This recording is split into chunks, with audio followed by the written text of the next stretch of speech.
I stood in the center of the secret room, holding a battered diary in my trembling hands. The smell of mold and old blood stung his nostrils. The pages turned yellow, but the ink remained clear. March 12th. She resisted louder than the others. I had to use a wire. The photographs on the table were worse than any nightmare. Women, men, even children frozen in their last moments of terror. Their eyes. God, those eyes.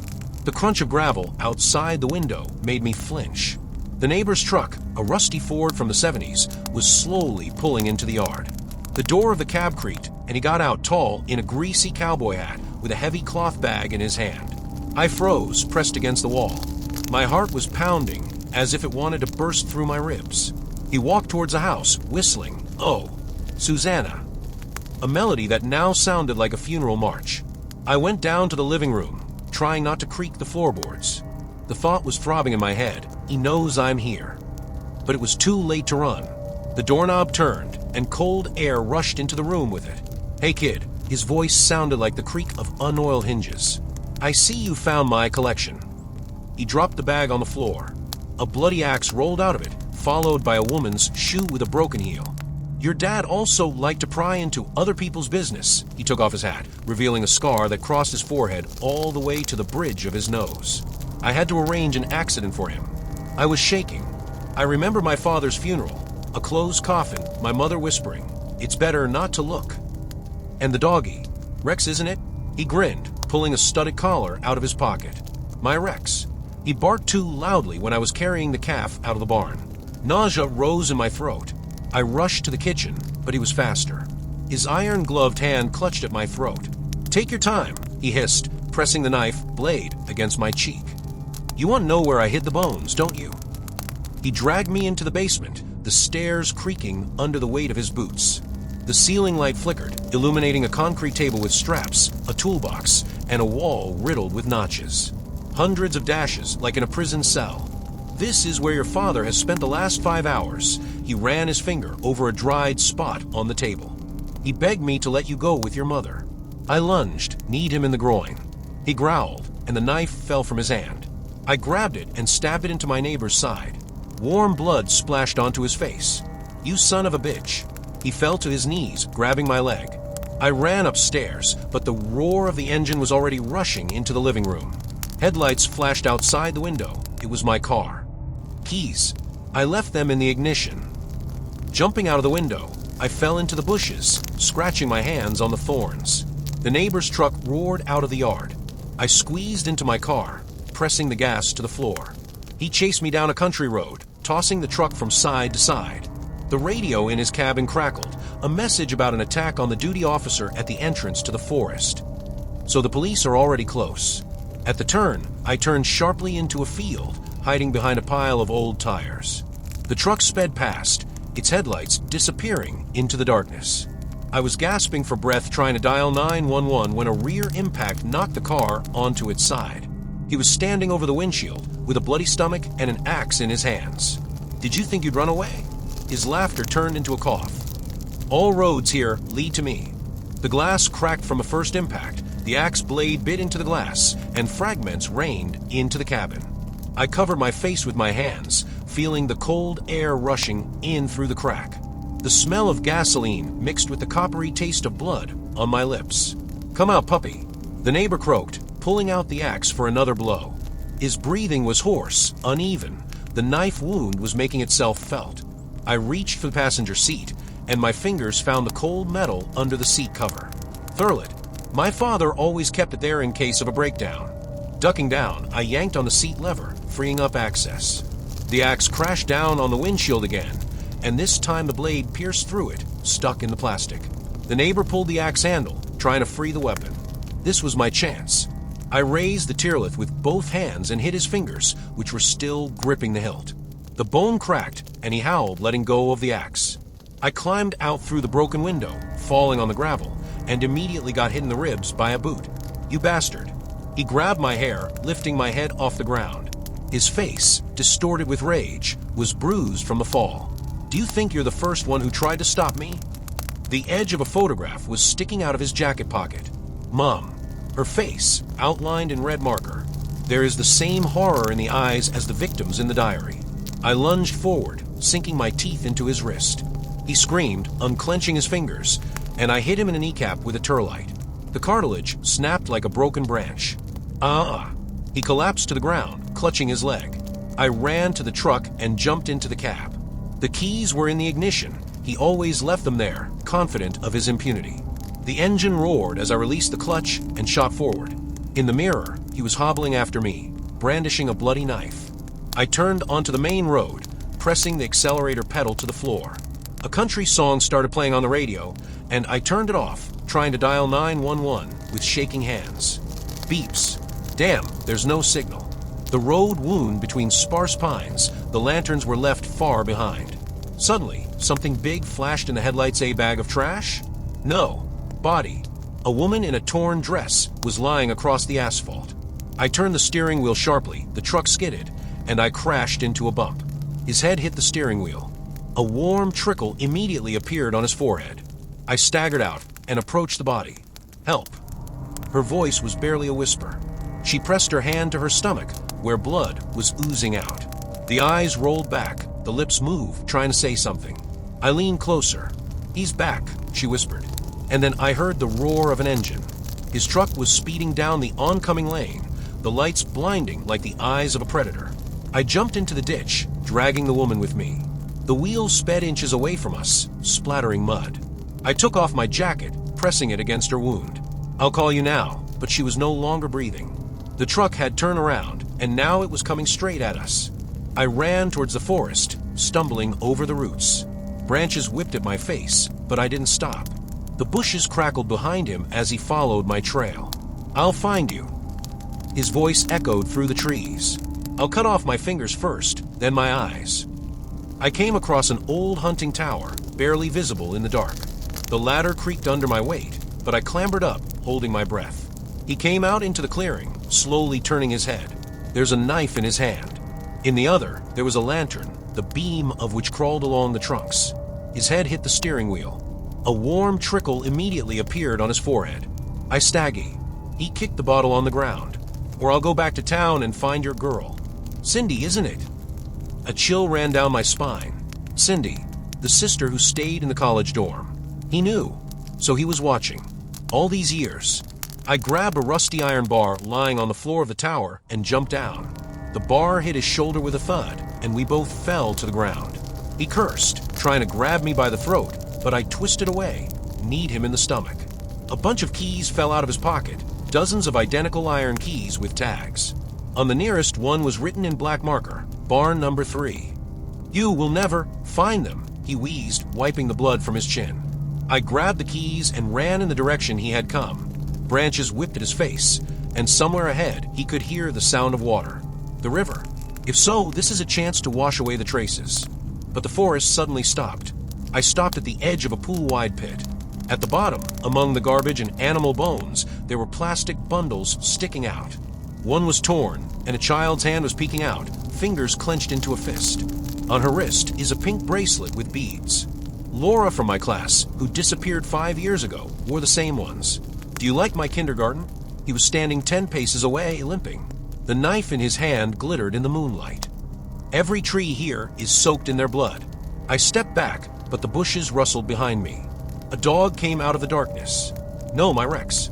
Or rather, what's left of it. His skin was stripped to the muscles, and his eyes were cloudy, like a fish in a market. He growled, baring his yellow fangs. Do you recognize it? The neighbor chuckled.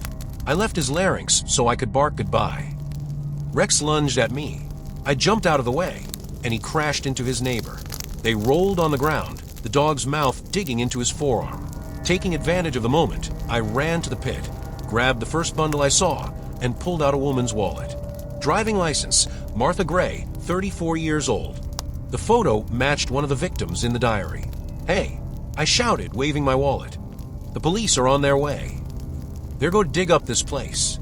He threw Rex into the bushes and stood up, holding his bloody hand. You're right, he suddenly smiled, pulling a remote control out of his pocket. That's why I'm activating the system. There was a buzzing somewhere underground, and the pit began to fill with thick liquid. Gasoline. The party's over, he lit a lighter. I rushed to the river when the flames hit the sky. The blast wave threw me into the water. The cold burned my lungs, but I swam until I grabbed a snag on the opposite shore. When I got out, the forest was burning. His figure flashed in the flames. He walked through the fire like a demon, with burnt skin and torn muscles. "You won't leave." His voice sounded like the rasp of metal. I ran along the river and soon saw the lights of a gas station. There, at the pay phone, was a girl in a pink jacket. "Cindy." "Oh my God, Jake." She rushed towards me. "Some guy called here. He said that, run." I grabbed her by the arm, pushing her into my car, which I'd left by the woods. But when he started the engine, his voice came out of the speakers, recorded on the answering machine. "Check the trunk." Cindy burst into tears when I opened it. Our mother was lying there. Her fingers were broken, and there was a Rex collar around her neck. "Hi, family." His truck came around the corner, with broken glass and a smoking hood. "Let's finish the celebration." The truck was slowly approaching, the creak of brakes blending with the hoarse laughter of a neighbor. His face, burned by the fire, resembled molten wax. I pushed Cindy towards the bushes shouting, "Run to the gas station, call the police." She darted into the darkness, and I rushed to the driver's door, grabbing a tire iron from a back seat. He got out of the truck, dragging a gas tank with a punctured hose. Gasoline flowed onto the asphalt, forming a black puddle. He was smearing blood on his chin, leaving smears like war paint. "I wanted to make you my heir. To teach art." "What kind of art?" "Killing the defenseless." I clutched the tire iron, feeling the trembling in my hands give way to rage. He laughed, pulling a worn envelope out of his pocket. Inside is a picture of me, a 7-year-old, sleeping in bed. The picture was taken through a window. "I've always liked you. Quiet, observant." He threw the envelope under the wheels of my car. "I've been waiting for you to grow up, but your father ruined everything. Found my trophies in the barn. Barn number 3. The keys in my pocket suddenly began to burn my skin. "Did you kill him for that?" His voice rose to a scream. "Killed him." He shook his head, as if correcting a child. I gave him a choice: join or become part of a landscape. He chose the latter. He nodded at the trunk where Mom was lying. She resisted too, until I showed her what was left of Rex. A lump formed in my throat. I remembered how my mother hadn't left her room for weeks after my father disappeared. A whisper outside the door. "He's watching Jake. He sees everything." We thought it was grief that spoke to her. You came to us. After his death. He brought pies. "And I was checking to see if you were ready," he grinned. "But you're a disappointment. He's become soft like your mother." Sirens in the distance. He turned his head at the sound, and I hit him. The tire iron dug into his shoulder, but as if he didn't feel the pain, he grabbed me by the throat. "You're an underachiever," he hissed, pressing the back of my head against a puddle of gasoline. "Do you know what burnt flesh smells like?" His lighter clicked a centimeter away from my eyes.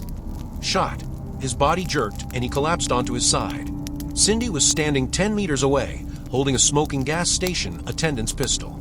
"Go away," he gurgled, gasping for air. "They're coming." "Who are they?" I rolled onto my back, still smelling gasoline in my nostrils. But he wasn't answering anymore. My eyes glazed over, and my fingers opened, releasing a chain with a dozen keys just like mine. Each one has numbers. Number 7, number 12, number 5. The police took Cindy and her mother to the hospital. I stayed with the detective at the pit, where the criminologists were now working. "Are you sure you haven't seen any others?" The detective showed me a photo. A man in a black cowboy hat, almost the twin of my neighbor. "Is that him?" His twin brother. Disappeared after their ranch burned down in the 80s. We thought he was dead. I took out a bunch of keys. "What about these numbers?" The detective paled. "These are the designations of barns, all over the state." The next day, while my mother was in intensive care, I went to the address with key number 3. An abandoned barn is an hour away from the city. Inside, under a layer of hay, I found a box of videotapes. On the label of one of them was written, "Jacob, 7 years old. Test number 1 inch." I inserted the tape into an old tape recorder in the corner. The screen was covered with snow, and then I saw myself. I was small in blue pajamas, and I was sitting at a table with a bloody knife. Opposite is a bound girl. "Laura." "Cut it," his voice said off camera. "Or I'll tell Dad that you burned down the barn." I was crying on the tape, but I put a knife to her throat. I'm writing this in a room with soft walls right now. They say the tapes are fake. That Laura is alive and studying in California. that the neighbor didn't have a brother. But at night, I wake up to the smell of gasoline. And sometimes in the mirror, behind my back, I see him, wearing a black hat, with key number 7 in his hand. I rewound the tape one more time, try to find a catch. Maybe digital editing? But the film was about 30 years old. The hairs on the back of my neck stood on end when I saw a detail. On the table behind the little me was a teddy bear, the one that is still gathering dust on my mezzanine. The voiceover clicked his tongue. Don't make me repeat it. On the screen, the child shuddered and drew a blade across Laura's throat. Blood splattered on the camera. I tore out the tape, throwing it at the wall. The plastic cracked, releasing a brown ribbon. The roll of paper fell out of the torn shell. The phone number, and the caption, if you remember. Detective Martinez agreed to meet at a diner near the highway. He was picking at an omelet with a fork when I laid the keys and the pieces of film in front of him. Have you checked bar number 7? I asked while the waitress was pouring coffee. He took a sip, leaving a fingerprint on the cup. And yes, before you ask, no, we haven't found Laura Gray's body. She is alive, married, and has 2 children. What's this? I threw a photo from bar number 3 on the table, Laura in the same clothes as on the tape, tied to a chair. Martinez sighed, pulling a folder out of his briefcase. There are dozens of similar photos inside. All the women, all the children, with the faces of acquaintances. My biology teacher, postman, even the priest from the church across the street. They're all. They're alive, he interrupted. And they don't even suspect that they were cloned for filming. Your neighbor was a genius of psychological torture. He created custom nightmares to break the victims. Why? To control, Martinez took out a dictaphone. Listen to me. A neighbor's voice with a characteristic wheeze. A man will devour any lie if it mirrors his fear. I went to bar number 7 alone. Martinez warned, there's a trap. But I should have known. The building looked like an old school. Desks, a chalkboard with chalk diagrams and mirrors. Everywhere. On the ceiling, walls, even on the floor. In the center is a table with a projector. The tape inside was labeled, Jacob. Test number 7-inch. I turned it on, and the screen showed my house. Night. Mom is crying in the kitchen, and I'm sneaking up with a knife. No. I turned off the projector, but the voice from the speakers continued. You always knew, Jake. Who killed the father? Suddenly the door creaked. Cindy was standing in the doorway, but her face was distorted with a grimace. You should have joined us, she said, sounding like him. Now, I have to start with Cindy. She took out a knife. The mirrors around reflected hundreds of her copies. I rushed to the exit, but the doors slammed shut. Cindy took a step towards me, her movements unnaturally abrupt like a doll's. The knife in her hand was shaking, but the point was pointed precisely at my chest. Mirrors multiplied her image, creating a chaos of reflections. He taught me how to become you. A strange smile curved her lips. Voice, handwriting, even copied the birthmark on my back. I jumped back to the desk, grabbing a metal ruler. Not Cindy. Not happening. But the birthmark. How did he know?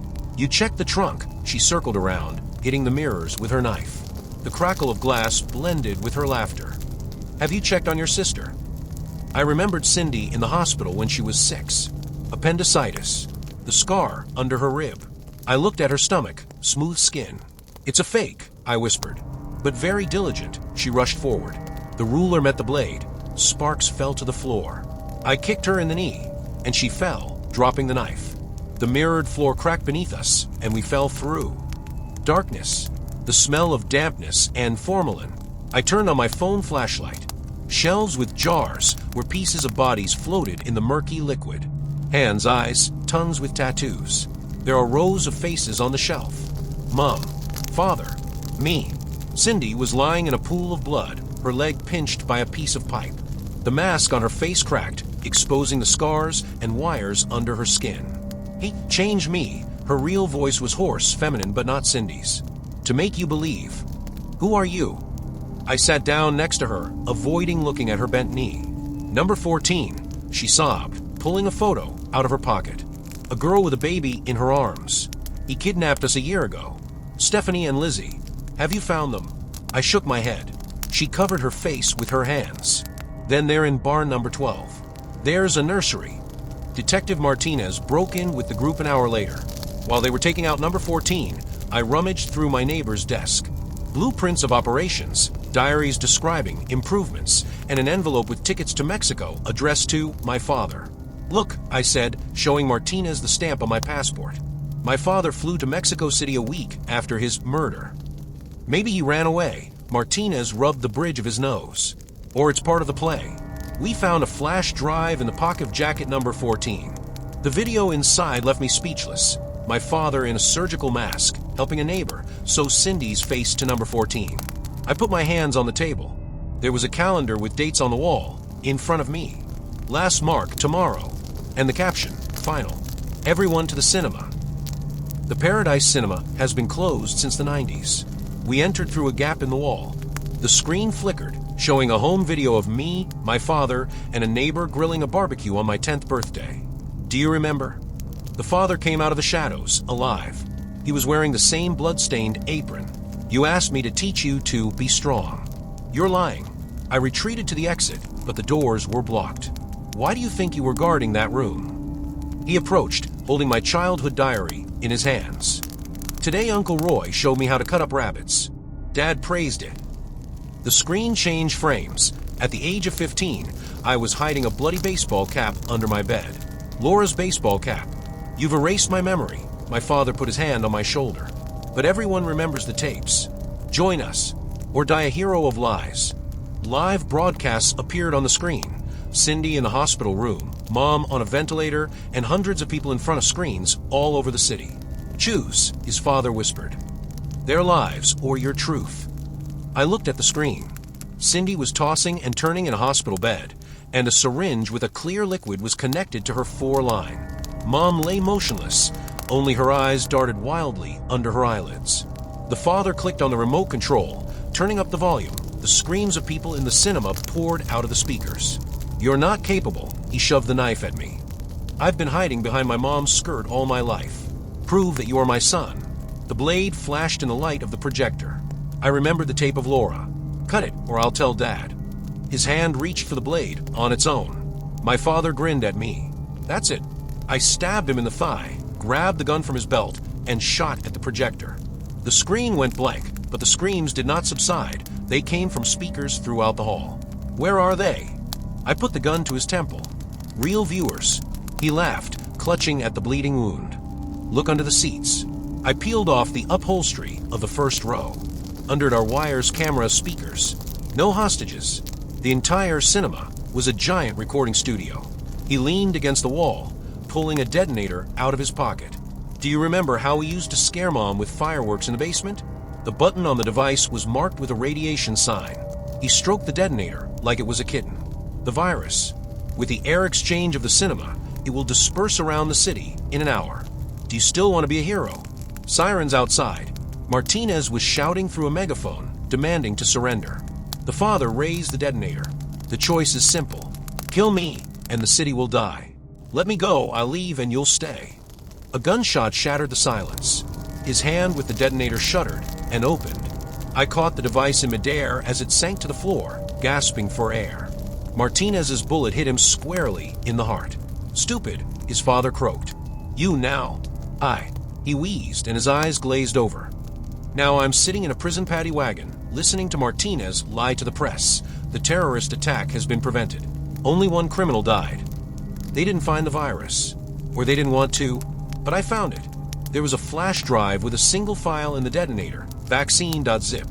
Password, my birthday. There's a video inside. My father is in the laboratory, holding a test tube, labeled placebo 7. If you could see this, I'm dead. He took off his glasses, wiping the lenses. There is no virus, but the fear of him is real. People will destroy each other on their own, thinking they are infected, like rats. The camera showed food warehouses, pharmacies, gas stations already empty. Enjoy the legacy, son. The screen went blank. Sirens wailed outside. They're shouting somewhere, breaking windows. The paddy wagon rocked from the crowd running past. Martinez looked at me through the bars. What's on the flash drive?